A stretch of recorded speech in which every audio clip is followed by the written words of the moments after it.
बिस्मिल्लाहिर्रहमानिर्रहीम। अस्सलाम वालेकुम प्यारे बच्चों।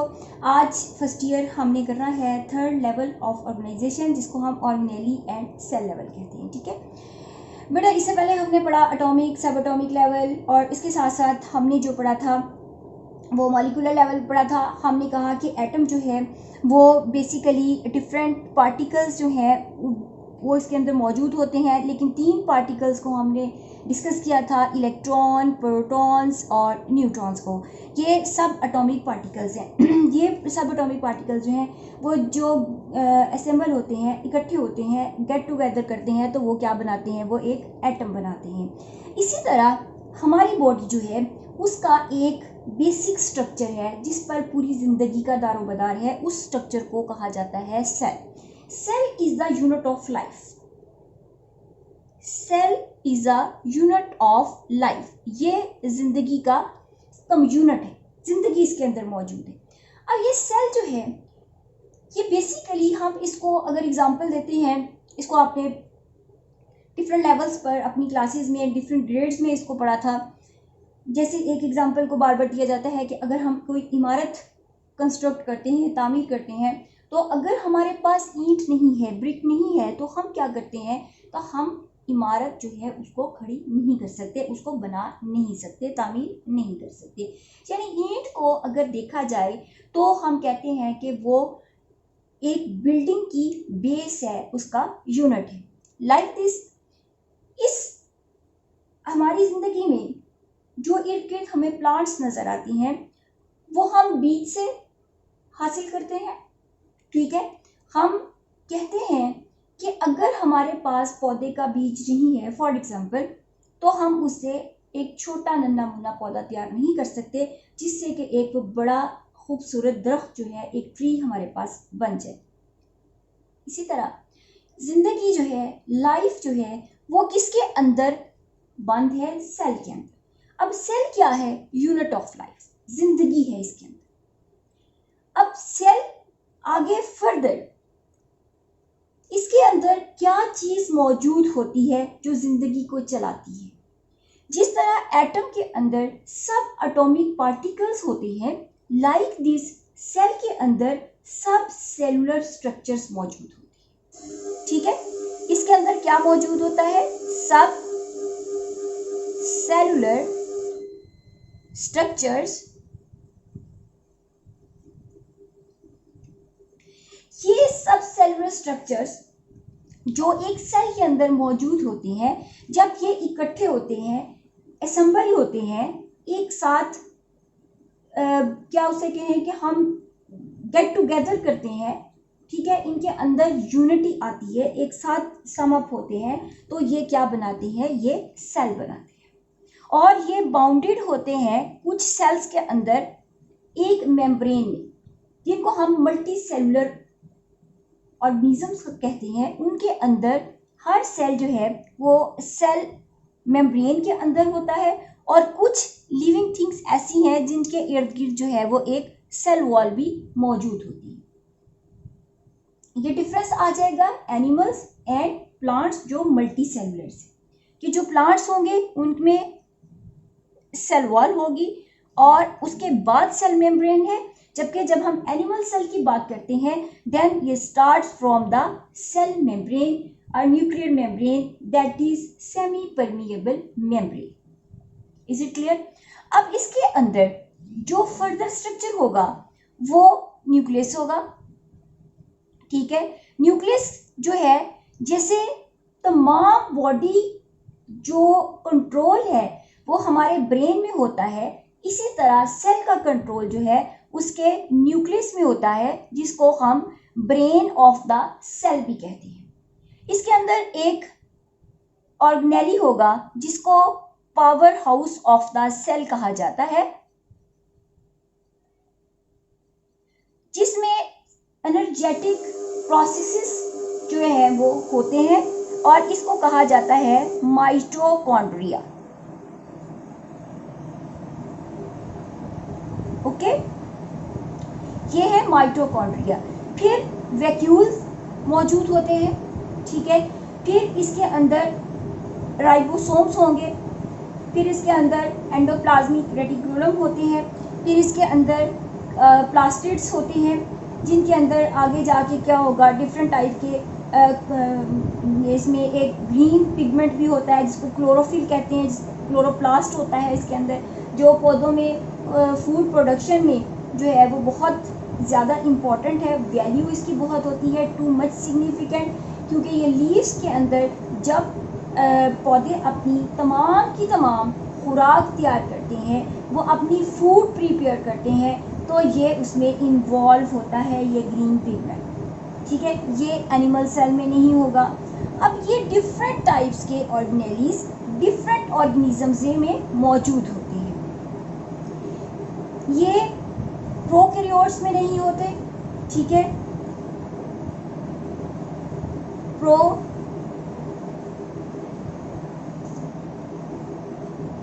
में नहीं होते, क्योंकि इसमें बहुत लिमिटेड नंबर होता है, ये सिंपल सेल होता है और इसमें तमाम की तमाम जो है एक्सचेंज ऑफ मटेरियल, तमाम बॉडी फंक्शन जो हैं वो सिंपल वे में होते हैं, इसमें डिवीजन ऑफ लेबर नहीं मौजूद होती।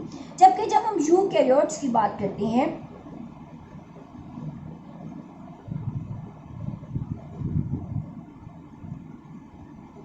इसमें एक बड़ी तादाद ऑर्गेनेलीज की मौजूद होती है। ये ऑर्गेनेलीज डिफरेंट बॉडी फंक्शंस में पार्टिसिपेट करते हैं और सेल जो है वो तमाम का तमाम इन डिफरेंट जो ऑर्गेनेलीज हैं मल्टी सेलुलर ऑर्गेनिजम्स के अंदर वो बॉडी फंक्शंस को कंट्रोल करता है, किसकी मदद से, इन तमाम बेसिक ऑर्गेनेलीज की मदद से। फॉर एग्जाम्पल हम एक तरफ बनाते हैं सेलुलर ऑर्गेनाइजेशन को, ऑर्गेनेली को समझने के लिए, ये हमारे पास प्रोकैरियोटिक सेल है और ये हमारे पास क्या है, यूकैरियोटिक सेल। अब इसमें क्या होगा, एक सिंपल आउटर बाउंड्री होती है और कुछ सेल में ये कैप्सूल लाइक होती है, फिर इसके अंदर क्या होगा, एक सिंपल मेम्ब्रेन है। अब इसमें बाकायदा न्यूक्लियस नहीं है, यूं क्रोमोसोम जो है वो थ्रेड लाइक स्ट्रक्चर या किसी भी शेप में प्लाज्मिड्स की शक्ल में, जैसे बैक्टीरियल सेल की हम बात करते हैं तो डीएनए इस फॉर्म में मौजूद होता है, ठीक है, और कुछ राइबोसोम्स होंगे, ओके। जब हम यूकैरियोटिक की बात करते हैं, इसमें मल्टी सेलुलर ऑर्गेनिजम्स के को हम ले लेते हैं, जिसमें प्लांट्स आ जाएंगे और एनिमल सेल आ जाएगा। अगर हम एनिमल सेल की बात करते हैं तो इसमें क्या है, आउटर मोस्ट लेयर जो है वो सिंपल सेल मेम्ब्रेन है, इसमें आउटर मोस्ट लेयर जो है वो एक सेल मेम्ब्रेन है, सेल वॉल है, सॉरी, ठीक है। फॉर एग्जांपल ये सेल वॉल है और ये क्या है, सेल मेम्ब्रेन है। इसके अंदर एक न्यूक्लियस होगा, उसके अंदर हेरिडिटी मटेरियल होगा, इसके अंदर न्यूक्लियस है, ठीक है। इसके अंदर छोटे छोटे वैक्यूल्स हैं, जबकि इसके अंदर एक लार्ज वैक्यूल मौजूद होता है। इसके अंदर जो है वो क्लोरोप्लास्ट होगा, ठीक है, जो फूड प्रिपरेशन में हेल्प करता है। इसके अंदर सेंट्रियोल्स होते हैं जो सेल डिवीजन में पार्टिसिपेट करते हैं। यानी कहने का मतलब ये है कि ये तमाम ऑर्गेनेलीज माइटोकॉन्ड्रिया दोनों में मौजूद होगा, जो एनर्जी प्रोसेसेस जो है वो सारे के सारे इसके अंदर होते हैं, जिनको हम पावर हाउस कहते हैं। अब ये सारे के सारे जो ऑर्गेनेलीज हैं ये बेसिकली एक जगह सम अप होकर वो क्या करते हैं, वो बॉडी फंक्शंस को कंट्रोल करते हैं, परफॉर्मेंस उनकी होती है डिफरेंट बॉडी फंक्शंस की। अब उसको कंट्रोल भी करते हैं, परफॉर्म भी करते हैं, सिग्निफिकेंट भी हैं सेल जो है उसकी परफॉर्मेंस के अकॉर्डिंग। इस तरह से जो ऑर्गेनेलीज हैं वो सम अप होकर, असेंबल होकर वो क्या बनाते हैं, सेल बनाते हैं, जो यूनिट है लाइफ का। और इसको हमने साइंटिस्ट ने जो है उसको किस ग्रुप में रखा है, ऑर्गेनेली एंड सेल लेवल के। अब नेक्स्ट जो है वो लेवल आ जाता है टिश्यू लेवल। ठीक है। टिश्यू लेवल में क्या होगा बच्चे, ये सेम जो group of cells performing same similar functions, जो एक जैसा काम करते हैं। जैसे हम क्लास में एक मेरिट बनाते हैं, हम एक क्राइटेरिया बना देते हैं कि ये बच्चे जो हैं वो 90% वाले हैं, इनकी परफॉर्मेंस जो है वो सेम है, ठीक है। हम बच्चों की रेस लगवाते हैं, तो हम कहते हैं कि ये बच्चे जो हैं वो इतने मीटर जो है वो भाग सकते हैं। हम कहेंगे कि ये बच्चे सेम परफॉर्मेंस देंगे। समझने के लिए हम इसको थोड़ा सा अपने माइंड में सेट कर लेते हैं। हम एक क्रिकेट टीम बनाते हैं, ठीक है, हम उसमें भी डिवीजन कर लेते हैं। हम कहते हैं ये बाउलिंग के लिए ज़्यादा अच्छे हैं, ये बैट्समैन ज़्यादा अच्छे हैं, ये फील्डर ज़्यादा अच्छे हैं, ऐसा ही है ना। तो ये उनकी परफॉर्मेंस के अकॉर्डिंग उनको ग्रुप में अलहदा कर लेना। इसी तरह वो सेल्स जो सेम फंक्शन परफॉर्म करते हैं उनको कहा गया कि ये group of cell performing similar functions in a multicellular organisms that are known as the tissues. और इसको हम स्टडी किस में करेंगे, टिश्यू लेवल। इसको हम स्टडी किस में कर रहे हैं, हम इसको टिश्यू लेवल में इसको स्टडी करते हैं। Okay,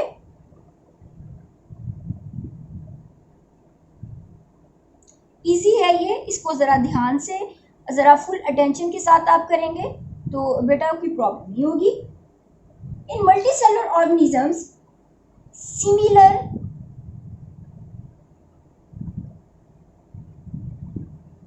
similar cells performing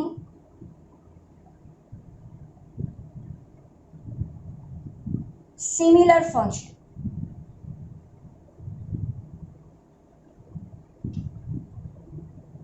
Okay, is it clear? इनका जो ग्रुप है वो क्या कहलाता है, टिश्यू कहलाता है, जिसको हम स्टडी किस में कर रहे हैं, टिश्यू लेवल।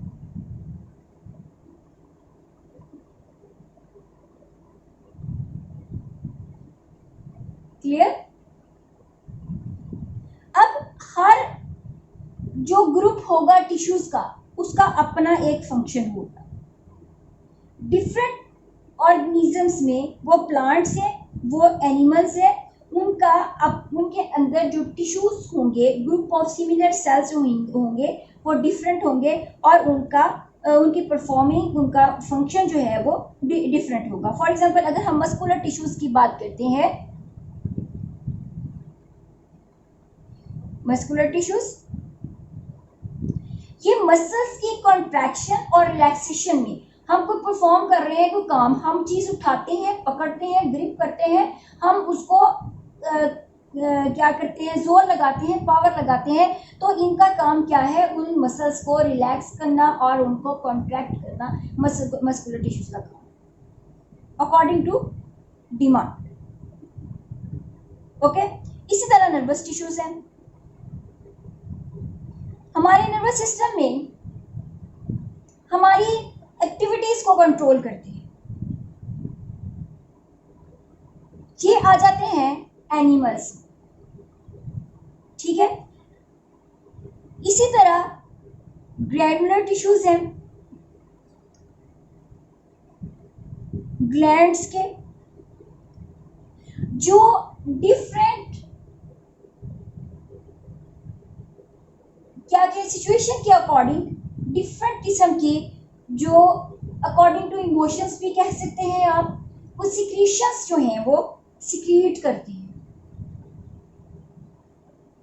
समझ आई ये बात? वो सिक्रीशंस इन्वॉल्व होती हैं डिफरेंट फंक्शंस में, डिफरेंट ऑर्गन सिस्टम। फिर आ जाते हैं प्लांट्स की, अगर हम बात करते हैं तो उसमें आ जाएंगे जाइलम टिश्यूज, उसके अंदर फ्लोएम टिश्यूज। जाइलम टिश्यूज क्या करेंगे, फॉर एग्जांपल ये हमारे पास प्लांट है, ये इसकी रूट्स हैं, ठीक है, इनके ऊपर क्या होंगे, रूट हेयर्स होंगे। अब रूट हेयर्स क्या है, root hairs basically thread like structures हैं, बालों की तरह नन्हे मुन्ने से इसके ऊपर एपिडर्मल एक्सटेंशंस होती हैं। ये क्या करते हैं, ये वाटर और मिनरल्स को एब्जॉर्ब करती है फ्रॉम सॉइल, जमीन से, और लेकर के इनको नेक्स्ट सेल्स के अंदर लेकर जाती है।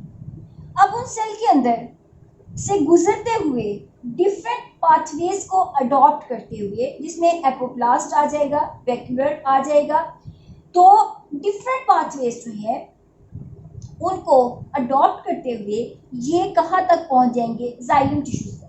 अब ये जाइलम टिश्यूज जो है इनको ऊपर लेकर जाएंगे और डिफरेंट यानी हम कहते हैं कि xylem tissues are involve in the transportation of water and minerals in the plant sales.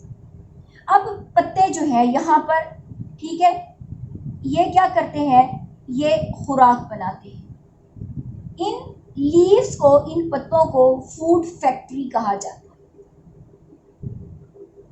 ठीक है। फोटोसिंथेसिस का प्रोसेस हुआ, फोटोसिंथेसिस का प्रोसेस कैसे हुआ, लाइट आई, कार्बन डाइऑक्साइड नीचे से भी इनरली, ठीक, ये सर्कुलेट होके पौधे तक आ गई, प्लांट ने इसको एब्जॉर्ब कर लिया। अब क्या होगा, अब इसमें ये प्रोसेस करेंगे in the presence of light and energy, sunlight and energy. Then after that जो फूड बनेगी वो ग्लूकोज की शक्ल में होगी, C6H12 और 6 की शक्ल, और प्लस ये रिलीज करेगा ऑक्सीजन, जो सर्कुलेशन में प्लांट्स, एनिमल्स जो हैं उनको यूज करेंगे, उसमें इंसान भी आ जाएंगे और डिफरेंट एनिमल्स भी आ जाएंगे। Is it clear?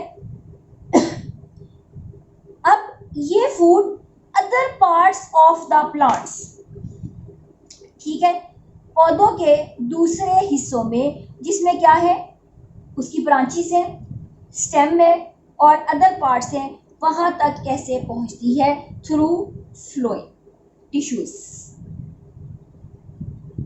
बात क्लियर हुई? यानी टिश्यूज का काम according to body function, according to demand, same जो है वो परफॉर्मिंग है। तो उसमें डिफरेंट टिश्यूज हैं, बहुत ज़्यादा और टिश्यूज हैं।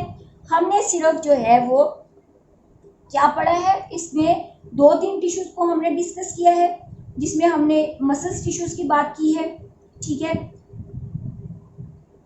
इनके आगे फिर फर्दर टाइप्स भी आ जाती हैं, जिसमें स्केलेटल मसल्स आ जाते हैं, जिसमें स्मूथ मसल्स आ जाते हैं, कॉर्डिक मसल्स आ जाते हैं, आगे आ जाएंगी इसकी डिटेल। इसी तरह जब हम नर्वस टिश्यूज की बात करते हैं तो नर्व सेल्स, जो न्यूरॉन्स हैं, वो ग्रुप टुगेदर जो हैं वो क्या बनाते हैं, नर्व टिश्यूज बनाते हैं, जो हमारी बॉडी फंक्शंस को, एक्टिविटीज़ को कंट्रोल करते हैं, वो मैसेजेस को ब्रेन तक लेके जाते हैं। इसी तरह जब हम प्लांट्स की बात करते हैं, उसमें अभी हमने पढ़ा कौन से टिश्यूज़ को, जाइलम और फ्लोइम को जस्ट हमने डिस्कस किया है कि जाइलम टिश्यूज़ जो हैं वो ट्रांसपोर्टेशन ऑफ जो है वाटर और डिजॉल्व मिनरल सब्सटेंसेस जो हैं उनकी ट्रांसपोर्टेशन जो है वो इनके ज़िम्मे होती है। ये जो है वो तमाम की तमाम बॉडी पार्ट्स के अंदर जो है वो इसको लेकर के जाती हैं। इसी तरह जब हम फ्लोइंग की बात करते हैं तो तैयारशुदा खुराक जो है वो इसके अंदर 2 तरह के होंगे, एक को हम सीव ट्यूब्स कहते हैं, दूसरों को हम कंपेनियन सेल्स कहते हैं। ये मिल करके क्या बनाते हैं, ये फ्लोइंग टिश्यूज़ जो होते हैं उनको तरतीब देते हैं, और फ्लोइंग टिश्यूज़ जो है वो ट्रांसपोर्टेशन ऑफ फूड जो है उसको तमाम बॉडी पार्ट्स के अंदर प्लांट्स के जो है वो ट्रांसपोर्ट करती हैं। इसी तरह जब हम ग्राउंड टिश्यूज़ की बात करते हैं उनमें पैरेन्काइमा सेल्स जो हैं वो आ जाते हैं, वो इकट्ठे होते हैं, उनका ग्रुप जो है वो क्या बनाता है, वो ग्राउंड टिश्यूज़ बनाता है। इनके अंदर एक प्राइमरी वॉल होती है, एक लार्ज वैक्यूल होता है जो फूड को क्या करता है, स्टोरेज में हेल्प करता है लीव्स के अंदर, और मीजोफिल सेल्स जो हैं वो प्रोवाइड करती हैं फोटोसिंथेसिस के लिए साइट। Is it clear? ये डिफरेंट, फिर आगे हम इनको one by one next units में इन टिश्यूज़ को डिटेल से करेंगे। यहाँ पर 2 लेवल हमने किए हैं। One level is organelle and cell. Just हमने सेल को पढ़ा कि what is cell, unit of life. Organelles क्या है, ग्रुप ऑफ इसके साथ स्ट्रक्चरल सेलुलर स्ट्रक्चर्स होते हैं जो सेल को जो ऑर्गेनेलीज जो हैं वो सम अप होकर असेंबल होकर वो एक स्ट्रक्चर लाइफ के लिए तरतीब देते हैं, यूनिट को तरतीब देते हैं। उस यूनिट को हम क्या कहते हैं, सेल्स कहते हैं। और उसकी हमने एग्जांपल देखी, उसमें क्लोरोप्लास्ट उसमें हमने प्लास्टिड्स, न्यूक्लियस, माइटोकॉन्ड्रिया, फिर सेंट्रियोल्स, राइबोसोम्स, एंडोप्लाज्मिक रेटिकुलम, इनके डिफरेंट फंक्शंस। ठीक है, इसको हम पहले 9th में कर भी चुके हैं, तो इसको थोड़ा सा मैंने अभी भी रिफ्रेश करवा दिया है आपको। उसके बाद हमने पढ़ा है टिश्यू लेवल्स। टिश्यू समझना पहले बहुत ज़रूरी है कि टिश्यू किसे कहते हैं। Group of cells performing similar functions is known as the tissue and, और ये सारे मिलकर के क्या बनाते हैं, एक लेवल को डिस्कस किया हमने। उस लेवल को कहा जाता है टिश्यू लेवल, जिसमें सेम ग्रुप ऑफ सेल्स जो है उनकी परफॉर्मिंग हमने देखी कि जैसे हम बात करते हैं मस्कुलर टिश्यूज़ की, जिसमें स्केलेटन, कार्डिक, स्मूथ ईयर टिश्यूज़ आ जाते हैं जो relaxation of body function, muscles और उसके कॉन्ट्रैक्शन में हेल्प करते हैं। नर्वस टिश्यूज़ की जब हम बात करते हैं, नर्व सेल्स, न्यूरॉन्स जो हैं वो ग्रुप टुगेदर असेंबल होते हैं, वो टिश्यूज़ बनाते हैं जो पूरी बॉडी के अंदर मैसेजेस जो हैं उनके कंट्रोल और उनको ट्रांसमिट करने में हेल्प होते हैं। जाइलम टिश्यूज़ की जब हम बात करते हैं तो जाइलम टिश्यूज़ क्या करते हैं, ये वाटर मिनरल्स जो रूट से एब्जॉर्ब होकर सेल के मुख्तलिफ पार्ट से होता हुआ जाइलम्स तक पहुंचा है, जिन टिश्यूज़ तक पहुंचता है उनको जाइलम कहा जाता है। ये क्या करते हैं, अदर पार्ट्स ऑफ प्लांट्स जो हैं उसको वाटर और डिजॉल्व मिनरल जो हैं उनको ट्रांसपोर्ट करती है। फ्लोइम बेसिकली ये रिस्पॉन्सिबल है for the transportation of the food which is prepared in the food factory known as the leaves. Clear? चलें जी, आज के लिए हमारा यही लेसन है। नेक्स्ट क्लास तक के लिए अल्लाह हाफिज़।